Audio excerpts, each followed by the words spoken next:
using Cognisense, you can monitor machines without instrumenting them using radio signal.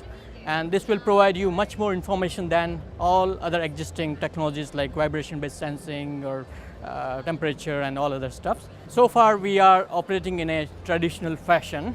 Now, what I see is that with the big advancement in the computer science and internet technologies, you can create a digital replica of the real world system, physical systems, and you can easily control them, manipulate them the way you want. You got a lot of agility about and visibility about your infrastructure on the ground.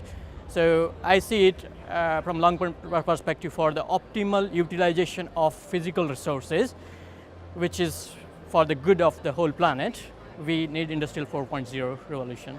We are thrilled by technological innovation coming from the academic background. But we want to put in the context of the real problems, which are with the big players, industry players. So if we can align ourselves with them, we can, in a sustainable way, we can keep this innovation going on, and we can create the products one after other, and without losing the track. So at early stage, to monetize our technology is very important for our survival.